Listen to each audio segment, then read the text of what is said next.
selamat datang di channel YTV. Channel edukasi seputar pemerintahan, sosial, dan politik. Ada yang tahu tentang keprotokolan?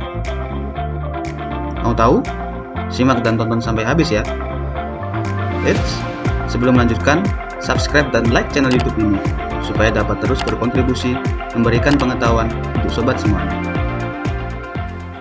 Halo sobat, perkenalkan saya Gede Budi Trisnawan dari Kabupaten Karangasem, Bali. Saya bertugas sehari-hari sebagai petugas protokol di pemerintah Kabupaten Karangasem, Bali.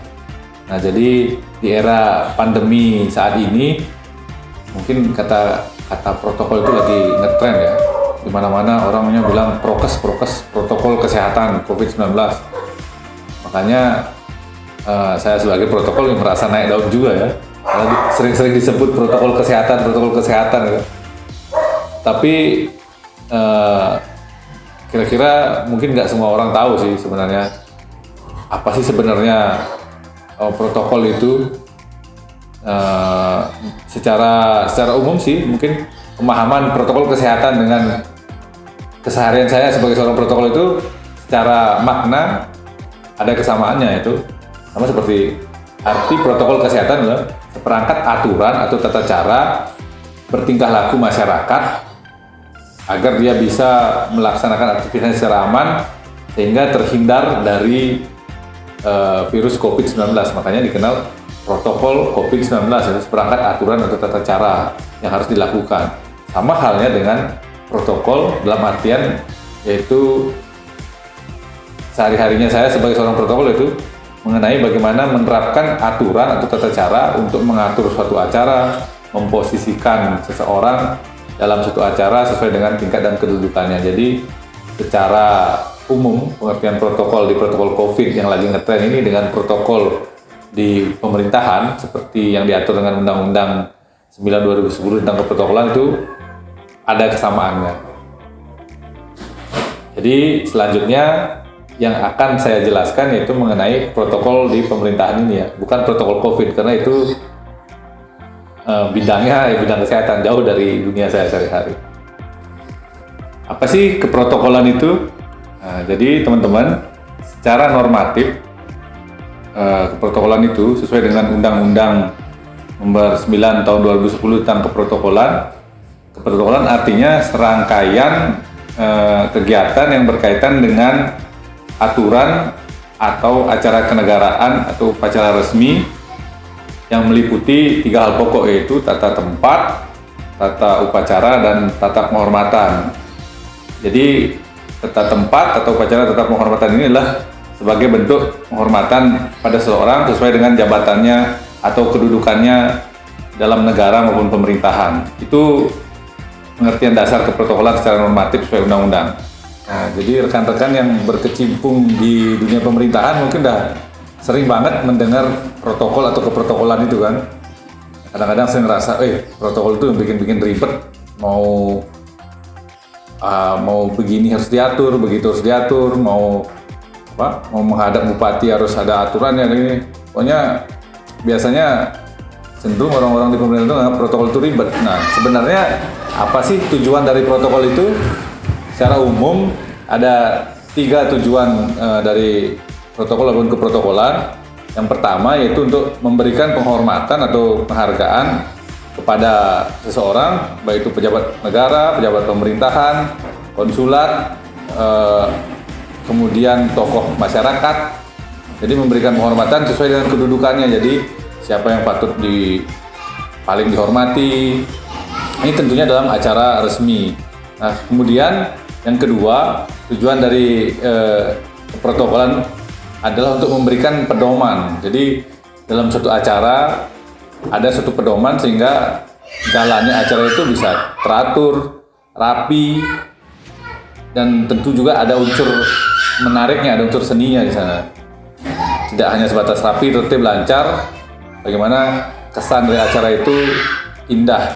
Selanjutnya, tujuan keprotokolan yaitu untuk memberikan penghormatan kepada perwakilan negara asing. Jadi bukan malah protokol itu bikin ribet. Kalau ada protokol yang bikin ribet, berarti itu sangat melenceng dari tujuan keprotokolan, karena justru salah satu tujuannya adalah untuk membuat acara rapi, indah, tertib, dan memberikan rasa nyaman, rasa penghormatan kepada seorang sesuai dengan posisinya dalam acara tersebut. Sebagaimana penjelasan tadi mengenai keprotokolan, jadi protokolan itu ada ruang lingkup yang mencakup tata tempat atau presiden, tata penghormatan, dan tata upacara.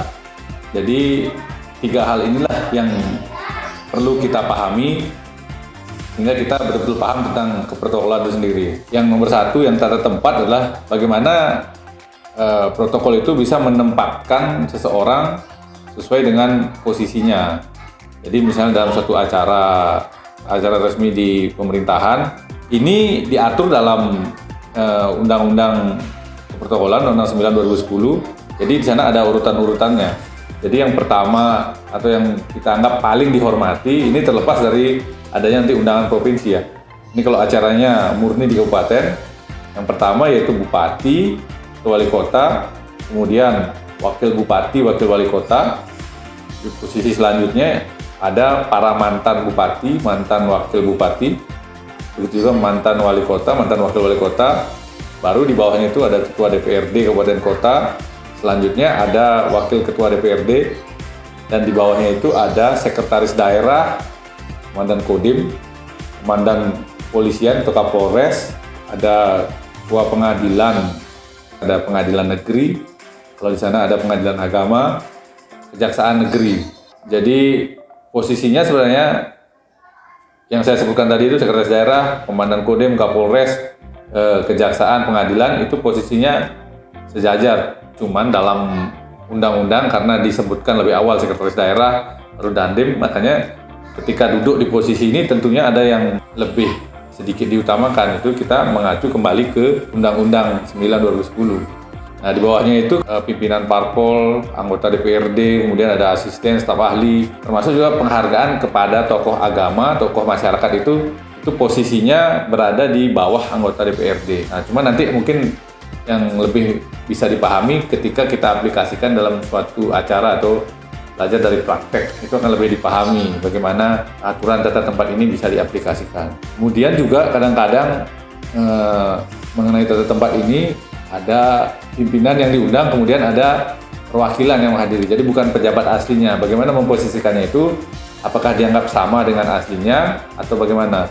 Nah, kalau secara aturan, ketika bupati misalnya diwakili oleh sekretaris daerah, sebenarnya posisinya itu posisi sekda yang mewakili bupati tidak serta-merta ditempatkan di posisi bupati, tapi di aturannya bahwa posisi yang mewakili itu diposisikan sesuai dengan levelnya, sesuai dengan jabatan definitifnya. Jadi dia diposisikan ketika dia walaupun mewakili bupati diposisikan di posisi sekda, atau kalau asisten yang mewakili bupati diposisikan di posisi asisten, maka dia akan berada di bawah DPRD, di bawah forum koordinasi pimpinan daerah seperti Sekda, Kapolres, Dandim. Cuman kadang-kadang yang mewakili ini ditempatkan sejajar. Namun kita tidak serta-merta menyalahkan hal seperti itu. Nah, ketika yang mewakili ini akan diberikan kehormatan untuk memberikan sambutan atau memberikan penghargaan kepada penerima hadiah atau penerima penghargaan, ya tentunya posisinya harus di posisi yang paling terhormat, karena dia misalnya yang membuka acara di acara itulah bupati, cuman dalam kesempatan itu diwakili oleh sekda, maka bisa saja posisi sekda ini kita tempatkan di posisi tertinggi. Kembali ke situasi dan kondisi saat pelaksanaan acara. Kita perlu memahami beberapa poin aturan dasar tadi. Jadi secara praktek bila kita contohkan dengan kegiatan di lapangan, mungkin bila ada kunjungan presiden, jadi presidennya disambut oleh gubernur, bupati, kapolda, pangdam. Nah, jadi posisinya ketika tentunya pejabat tertingginya adalah presiden. Ketika presiden disambut oleh gubernur, kemudian ada pangdam, ada kapolda, ada bupati. Jadi posisi berjajar yang menyambut ini, yang paling kanan adalah, jadi kita kasih nomor 1, 2, 3, 4, 5. Misalnya yang nyambut 5 orang. Jadi presidennya datang dari arah kanan orang tertinggi yang menyambutnya. Jadi yang tertinggi tadi kan ada gubernur yang pertama, kemudian ada Pangdam, ada Kapolda, ada Bupati. Jadi posisi berjajarnya gubernur nomor 1, Pangdam, Kapolda, kemudian baru Bupati. Arah pejabat tertingginya itu presiden, itu dari arah sebelah kanan gubernur. Jadi kenapa harus arah sebelah kanan? Karena konsep aturan dasar keprotokolan tadi, ketika kita menghormati seseorang yang lebih tinggi selalu menganankan. Jadi ketika yang datang dari kanan berarti otomatis dari posisi berjajar gubernur saja, ketika dia paling pinggir posisinya di kanan, berarti yang akan datang ini lebih terhormat dari gubernur. Makanya posisinya datang dari sebelah kanan. Nah, lain halnya kalau ketika posisi berjajar di bawah, ada presiden, gubernur, bupati, kemudian prosesinya misalnya penyerahan penghargaan kepada masyarakat. Jadi kan posisinya itu lebih terhormat presiden, gubernur, dan bupati ini. Makanya diposisikan nanti pejabatnya yang berjajar, presiden, gubernur, bupati. Kemudian orang yang datang menghampiri pejabat ini datangnya bukan dari sebelah kanan seperti posisi kedatangan presiden tadi, tapi masyarakatnya atau penerima penghargaan ini datangnya dari sebelah kiri. Kenapa begitu? Tetap konsepnya karena yang datang ini posisinya lebih di bawah, maka dia posisinya harus menganankan pejabat tertinggi ini, presiden, gubernur, dan bupati. Nah itu kalau posisinya dalam posisi berdiri, yaitu dalam kasus tadi menyambut kedatangan orang nomor 1 maupun pejabat VIP-nya sudah berjajar, ada orang datang, masyarakat atau penerima penghargaan, dia didatangkan dari sebelah kiri. Itu konsep ketika berdiri. Nah, tapi ketika tidak saling berinteraksi, misalnya hanya berjajar untuk foto atau menyaksikan sesuatu, posisi berdiri, tetap konsepnya tadi, seperti tempat tadi, dicari senternya dulu, tengahnya cari presiden, sebelah kanannya gubernur, sebelah kirinya bupati. Jadi ketika tidak berinteraksi, yang tadi itu ada interaksi dengan masyarakat, menyerahkan sesuatu atau hanya sebatas berjabat tangan, silaturahmi, itu posisinya masyarakatnya datangnya dari sebelah kiri. Kalau tanpa ada interaksi, jadi misalnya posisi pose berfoto atau menyaksikan tayangan di layar, jadi posisinya tetap pejabat tertinggi di tengah, sebelah lanjut tertinggi kedua, tertinggi ketiga, jadi konsepnya itu tetap.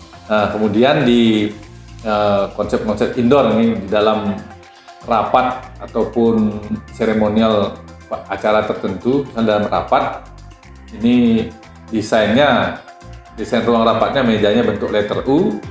Nah, jadi tetap kita bikinkan list dulu daftar pejabat yang akan hadir dari yang tertinggi sampai terendah. Kemudian kalau konsepnya yang letter U ini, maka dicari senternya. Kali konsep tadi ketika jumlahnya genap, posisinya yang terhormat dimulai dari yang sisi sebelah kanan. Ketika posisinya ganjil, bisa kita ambil tengah-tengahnya. Jadi pejabat nomor 1 yang tertinggi ini anggap letter U, pejabat nomor 1 yang tertinggi 2, 3, 4, kemudian nyambung lagi ke letter U yang sebelah sininya. Jadi bentuk U, kalau rapatnya bentuk U gini kan mejanya. Pimpinan rapat, pendamping kedua, ketiga, keempatnya bisa di sisi sebelah kanan, kelimanya sisi kiri, pendamping keenamnya sebelah kanan lagi, sisi kiri tujuhnya. Jadi secara bergantian sesuai dengan hierarki jabatan. Ketika pejabat atau pimpinan tertinggi itu hadir dalam posisi round table, jadi ada meja bundar. Kadang-kadang di satu acara kan tidak mesti sistemnya classroom seperti yang menghadap ke menghadap ke stage satu tempat dengan posisinya classroom. Di sini kursinya lurus, tapi kadangkala dalam acara jamuan makan, tata tempatnya berupa round table atau meja bundar. Bagaimana memposisikan pejabat tertinggi dalam round table? Kembali ke konsep tadi, tentukan titik sentral, titik yang paling strategis sebagai posisi untuk pejabat tertingginya. Kemudian dilanjutkan dengan pendamping sebelah kanannya, ya tertinggi kedua, pendamping sebelah kirinya tertinggi ketiga. Demikian selanjutnya sampai memenuhi round table. Dan biasanya sih kalau posisi round table ini, meja VIP ini, kapasitas round table-nya itu pasti lebih minimal dibandingkan dengan round table untuk undangan yang lainnya. Jadi ketika kapasitas meja untuk normalnya 6 orang, biasa saja kalau untuk VIP, diposisikan untuk VIP itu bisa menjadi 4 atau atau maksimal 5. Jadi di sana biar nggak terlalu berdesakan. Sementara dibedakan dengan posisi meja yang lain, round table yang lain, agar ada pembedanya bahwa inilah meja VIP, ini meja yang biasa. Ruang lingkup keprotokolan yang kedua yakni tentang tata upacara. Jadi protokol itu adalah untuk mengatur jalannya upacara. Jadi dalam tata upacara ini seorang protokol harus memahami bahwa pedoman penyelenggaraan suatu upacara diawali dengan perencanaan upacara, kemudian persiapan upacara, dan pelaksanaan upacara.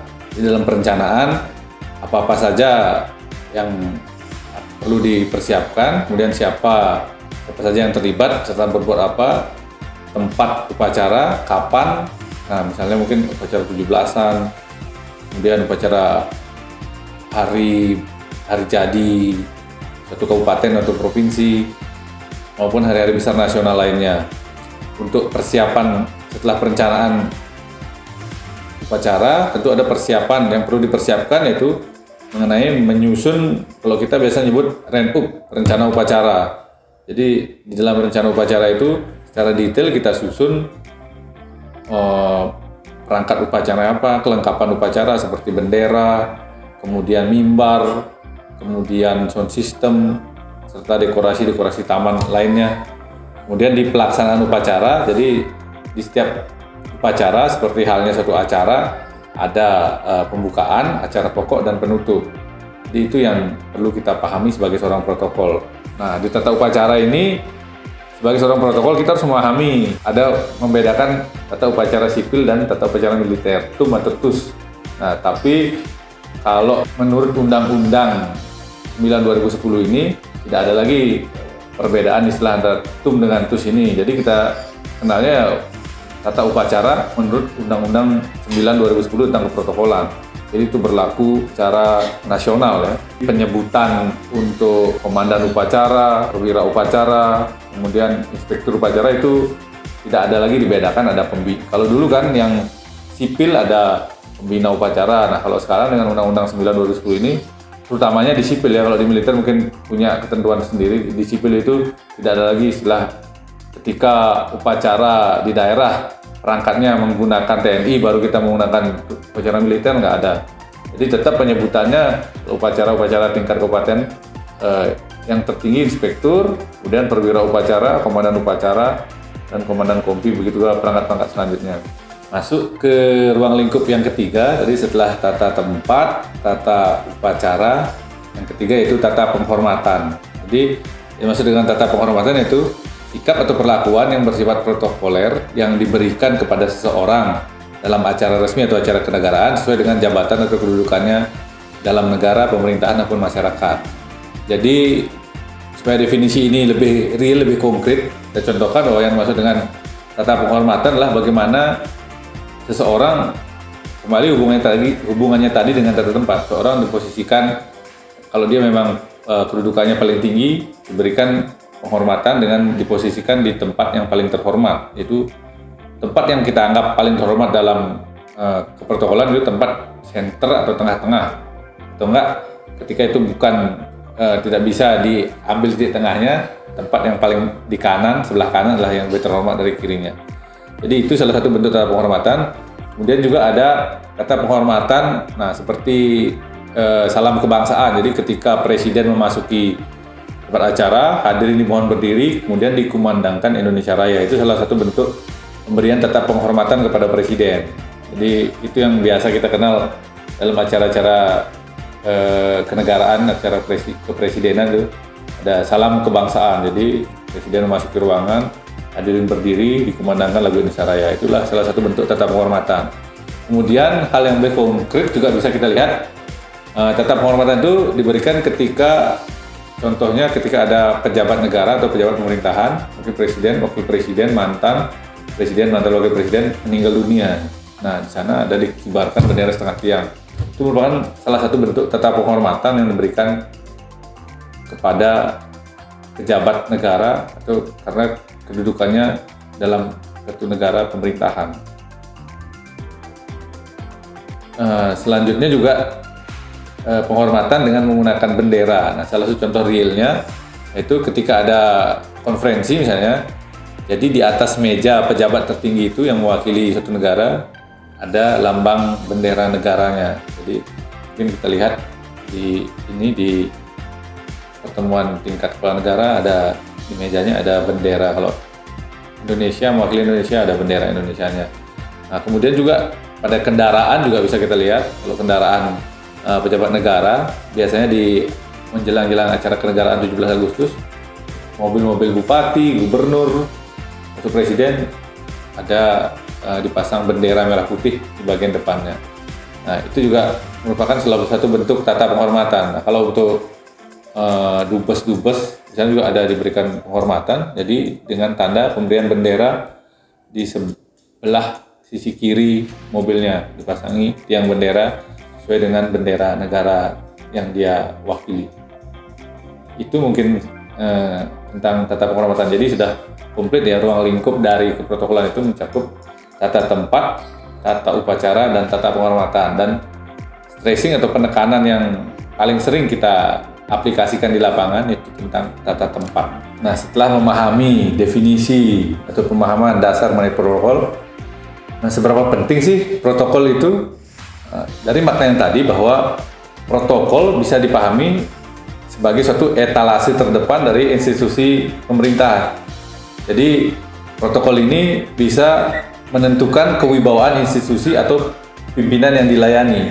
Jadi artinya ketika protokol salah memposisikan pimpinan yang dilayani, ini bisa berdampak terhadap kewibawaan pimpinan yang dilayani. Demikian juga ketika protokol suatu institusi tidak memahami keprotokolan dengan benar, maka sebagai etalasenya ketika dia melihat protokolnya yang tidak rapi, kemudian tidak ramah, tidak cekatan, tentunya ini bisa berpengaruh terhadap kewibawaan institusi. Nah, seperti kalau kita misalnya melihat sekretariat presiden, kita lihat dari protokolnya, petugas protokolnya begitu rapi, sehingga orang ketika akan berinteraksi dengan ini sudah di dalam hatinya dia sudah punya pandangan bahwa ini protokolnya bagus, sehingga kesan dari lembaga kepresidenan atau sekretariat negara ini juga akan berwibawa.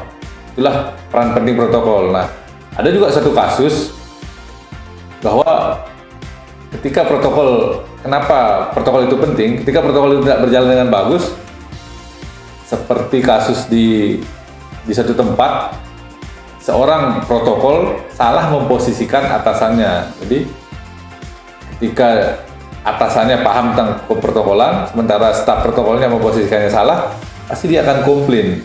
Dan bahkan sampai pernah kasus terjadi pemukulan kepada staf protokol dari yang mukul bukan siapa-siapa, pimpinannya sendiri, karena dia merasa kecewa diposisikan tidak pada tempatnya. Jadi menurut pemahaman ini penting nggak protokol? Ya penting banget. Ini menjaga wibawa serta sebagai etalase atau layar depan. Jadi yang pertama kali lihat ketika protokolnya bagus, otomatis wibawa suatu institusi atau pimpinan juga akan bagus. Bagaimana menjadi seorang protokol yang baik? Jadi sebagai seorang protokol, beberapa sifat yang perlu kita pahami, yaitu protokol itu harus peka. Jadi peka terhadap pimpinan. Jadi ketika gestur pimpinan, kadang-kadang di suatu acara pimpinan itu tidak mesti ngomong dia. Ketika dia sudah merasa tidak nyaman, kepekaan seorang protokol lah yang bisa melihat bahwa pimpinannya sedang tidak nyaman, sehingga dia bisa mengkomunikasikan dengan pimpinan apa yang diinginkan pimpinannya. Itu hal yang harus dimiliki oleh seorang protokol, dia harus peka. Kemudian responsif. Nah, jadi responsif ini ketika suatu acara berlangsung, ada sesuatu yang dianggap nyeleneh. Nah, seorang protokol ini harus responsif. Dia segera menyelamatkan. Misalnya di suatu acara di lapangan, tiba-tiba saja saat penghormatan atau penaikan bendera ada binatang anjing misalnya masuk ini. Nah, harus responsif, cepat dia tanggap, datangi, usir biar tidak mengganggu acara. Seorang protokol juga harus kreatif. Nah, artinya kreatif ini apa? Nah, ketika dalam satu acara, misalnya kita lihat dekorasi benderanya itu kayak kelihatan kurang lusuh gitu. Nah, biasanya kan kita lihat dekorasi itu biar kelihatan bendera merah putihnya itu betul-betul kelihatan, merahnya kelihatan, putihnya.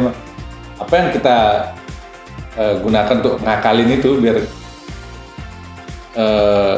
kelihatan lebih bagus, kelihatan sempurna. Jadi biasanya sih kalau bisa kita gunakan hanger untuk jepitan bendera itu. Jadi biar kelihatan background bendera Indonesia yang dipasang di belakang itu kelihatan segitiga, atasnya merah, bawahnya putih. Itu di dalamnya bisa kita kasih hanger dengan jepitan. Atau kalau nggak ada, bisa kita carikan kayu ya, sepanjang 50 cm, kita jepit belakangnya sehingga posisi bendera merah putih itu betul-betul kelihatan, merahnya di atas, putihnya kelihatan. Bahwa itu memang bendera merah putih, bukan bendera lain. Itu hal yang perlu dipahami sebagai seorang protokol, harus bisa kreatif. Selain itu juga kreatif ini bisa dimaknai bahwa di era pandemi sekarang ini tentunya pimpinan kita banyak sekali melaksanakan pertemuan dengan virtual atau video conference. Nah, jadi ketentuan untuk video conference ini kan posisi tertempat tidak ada, belum ada yang mengatur. Kalau kita kaku dengan aturan bahwa posisi berjajar harus bupati, wakil bupati, ketua DPRD, sementara tuntutan dari video conference ini layarnya terbatas. Bagaimana kita mengakali ini? Inilah perlu kreativitas seorang protokol memposisikan dimana di red 1 misalnya dimunculkan bupati, sebelah kanan wakil bupatinya. Kemudian di belakangnya biar kelihatan tetap di kamera ketika dalam satu frame, bisa di antara bupati dan wakil bupati di belakangnya dimunculkan ketua DPR, kemudian baru sebelah kanannya sekda, dandim, hasilnya. Sehingga kreativitas ini diperlukan agar proses pikon berjalan bagus, tampilan di layar juga bagus. Itu perlu kreativitas, walaupun secara aturan belum diatur bagaimana posisi tata tempat dalam acara video conference. Itu kreativitas orang protokol. Kemudian selain kreatif, orang protokol itu perlu fokus di dalam suatu acara. Selain persiapan yang matang, kemudian kelengkapan yang sudah dicek, seorang protokol juga harus fokus. Jadi step by step acaranya itu kita perlu tahu dengan detail di perencanaan, kemudian saat pelaksanaannya fokus, kita awasi satu persatu. Tidak satupun langkah-langkah ini miss dengan perencanaan. Sehingga ketika sedang bertugas, dia tidak bisa diganggu dengan urusan pribadi, urusan permasalahan di rumah atau hal-hal lainnya. Jadi harus fokus di acara. Makanya kadang-kadang juga saking fokusnya seorang protokol, dilihat sama audien kok sombong banget sih ini. Padahal itu bukan karena sombong, tapi dia fokus memperhatikan acara karena takut pelaksanaan acara ini tidak sesuai harapan, jadi mengecewakan. Makanya seorang protokol harus fokus. Selanjutnya, ini hal yang paling penting juga, protokol itu harus komunikatif. Jadi dia bisa menginformasikan pimpinan pengennya apa, dia mendengarkan, paham, kemudian dia menyampaikan kepada orang lain juga bisa. Jangan paham hanya untuk diri sendiri, ketika dia disuruh menjelaskan kepada orang lain, tidak bisa. Orang protokol harus komunikatif, dia bisa menangkap sign dari pimpinan, bisa menangkap arahan pimpinan, kemudian mentransfer, menyampaikannya entah dalam bentuk susunan acara atau berkomunikasi dengan rekan-rekan yang lainnya. Terus bisa memahami komunikatif. Kemudian yang terakhir juga, seorang protokol itu harus luas. Nah, apa artinya luas? Jadi dia tidak, memang secara aturan protokol itu ada mengatur mengenai tata tempat, tata upacara, tata penghormatan. Cuman seorang protokol itu harus luas. Artinya apa? Ketika pimpinan menginginkan sesuatu di luar dari ketentuan aturan, karena pada prinsipnya seorang protokol itu adalah untuk menjaga wibawa pimpinan dan untuk memposisikan pimpinan senyaman mungkin sesuai apa yang beliau inginkan. Jadi itulah kenapa seorang protokol harus luas. Jika aturannya A tapi pimpinan minta B, dengan kreativitas, dengan fokus tadi, dengan komunikatif tadi, kita bisa mengolah dengan keluasan yang kita miliki, kita bisa mengolah sehingga secara aturan dia tidak terlalu kelihatan melanggar, tapi secara keinginan pimpinan dia tetap terlihat bagus dan secara all out semuanya akan memuaskan seluruhnya. Dan kata kuncinya kembali ini, bahwa seorang protokol itu adalah untuk melayani institusi. Institusi itu tentu ada pimpinan tertingginya. Jadi apa yang diinginkan pimpinan di saat acara, itulah yang kita transformasikan dalam bentuk acara. Jadi ketika pimpinan menginginkan sesuatu, itulah yang harus kita laksanakan. Mungkin ada satu pesan yang bisa saya sampaikan kepada seluruh rekan-rekan protokol dimanapun berada, bahwa sebagai seorang protokol itu, keberadaan kita sebenarnya antara ada dan tiada. Jadi ketika kita berbuat sesuatu yang benar, bagus, maka kita dianggap tidak ada. Sudah sepantasnya acara itu berjalan bagus. Tapi ketika acara itu ada miss aja sedikit atau ada kesalahan sedikit, di sanalah protokol akan paling terlihat. Jadi jangan berkecil hati, jangan merasa minder. Ketika kita bertugas sudah dengan fokus, tulus, tapi kita dianggap tidak ada, karena sewajarnya itulah fungsi protokol untuk mengantarkan suatu acara berjalan baik. Jangan sampai sekali kita melakukan kesalahan, sepanjang karir kita sebagai protokol akan selalu diingat. Jadi dengan kemampuan yang ada tadi, tetap kita bekerja dengan fokus, dengan tulus, jangan takut salah, karena ketika kita takut salah malah akan menjadi salah. Itu saja, tetap semangat, salam protokol. Gimana? Sudah paham belum protokol itu apa? Terima kasih sudah nonton YTV. Kalau sobat ada pertanyaan lagi, tulis di kolom komentar ya.